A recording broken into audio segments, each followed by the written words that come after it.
Welcome back, everyone. And this week we are doing your start sits for week 1 of fantasy football PPR. We're obviously in dynasty leagues ourselves, but that doesn't really matter when it comes to start sit for the most part.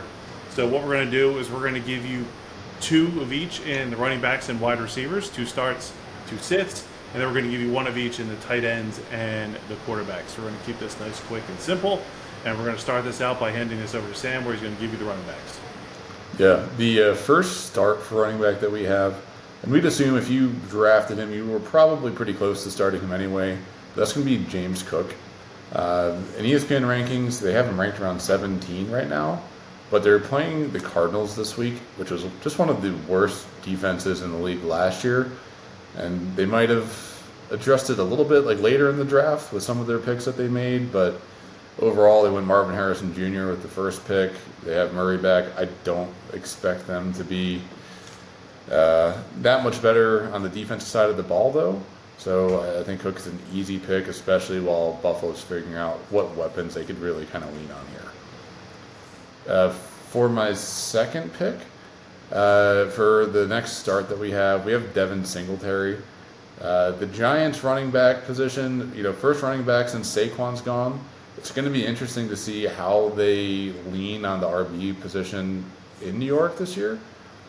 But they're playing Minnesota, which is, again, just another pretty awful defense for the most part. The Giants, they have Daniel Jones, who I don't think they fully trust, so they're going to need to get the run game going. And Singletary might just have enough volume to be a viable flex option for you this week. As far as the sits go, my first sit is going to be Joe Mixon. Kyle already knows I'm not the biggest fan of Joe Mixon to start this, but when it comes to this week in particular, they're playing the Colts. And the Colts are kind of one of those weird defenses where they, according to PFF, have the 7th ranked defensive line in the league, but they have the 28th ranked secondary. So I expect the Texans to go in there with Stroud, Dell, Collins, Diggs, and just try to air it out. And I just don't think Mixon is going to have enough volume for this week to necessarily be a viable flex player.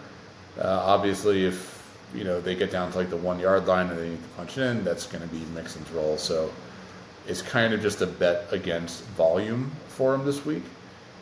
And I think the other guy in kind of a similar vein would be Gus Edwards against the Las Vegas Raiders. The Raiders were one of those like sneaky good defenses in the league last year. They actually were huge down the stretch if you picked up their defense in fantasy. But this year they have the 7th ranked defensive line again.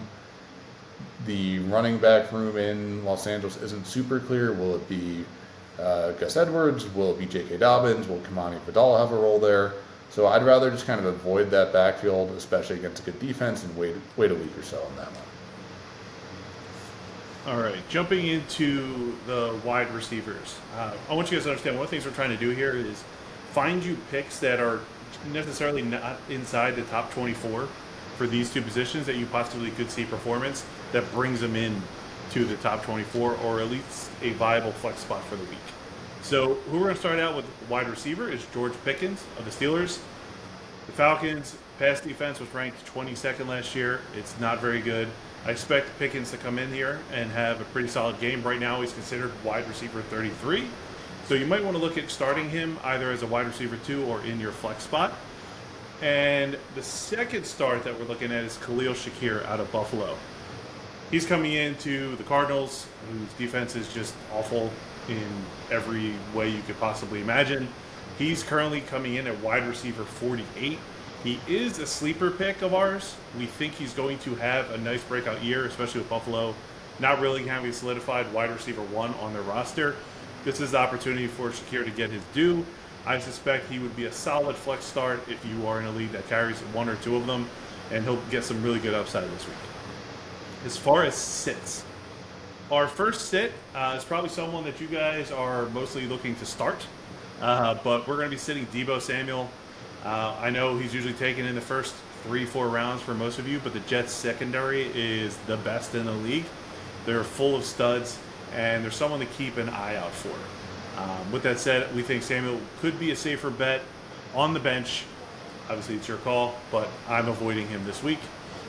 Our next sit is actually going to be Brian Thomas, the rookie. He's against Miami, which was the number 5 ranked secondary going into this year. We just don't see this being the game where he hits the ground running. So if you were considering starting him, I wouldn't. And we'll pass that to the tight ends. Back to you. Yeah, tight end's a tricky one. It's such a shallow position group that if you drafted one of these guys as your starting tight end, it's going to be hard to, sit them or maybe even grab someone off the waivers to start instead.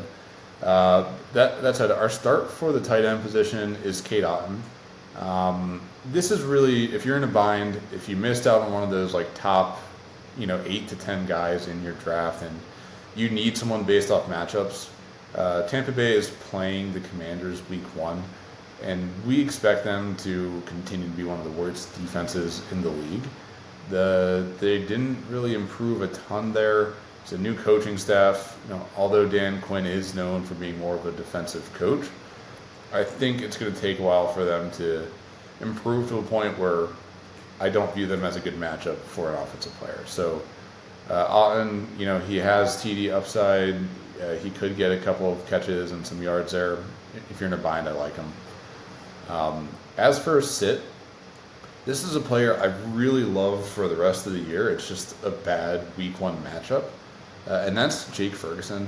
He's going up against Cleveland, who was one of the best defenses in the league last year. They didn't really lose anything on their defense going into the season. They were one of the top 3 defenses against tight ends in fantasy last year. I just think it could be a rough week for the Cowboys and overall for all of their fantasy assets. So for that reason, I'm avoiding Ferguson if I can. Yeah, it's just the way that you'd rather be safe than sorry. I'm going to jump into our 2 QBs that we have here.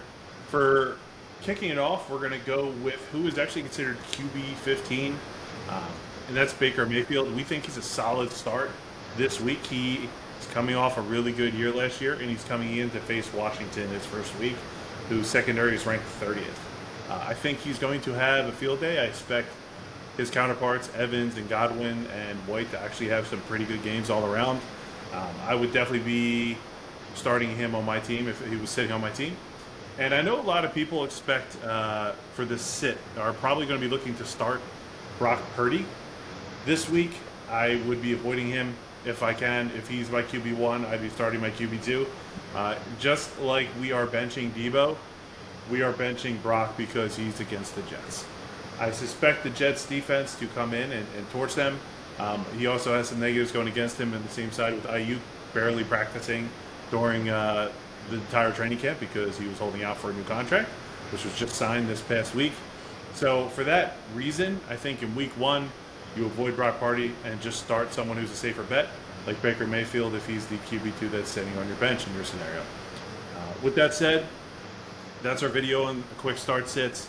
As we get into the season, you guys will start to see some reviews off of the prior week. Obviously, videos like this where we give you predictions and rankings of what we see coming up in future games or next week's game for that matter, and just some highlights and things that we see that stood out from week to week.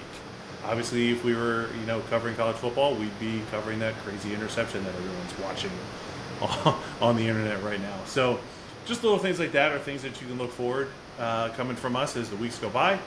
With that said, we'll wrap this up. Let us know what you guys think. Let us know if you disagree with any of our thoughts, and we'll see you guys in the next video.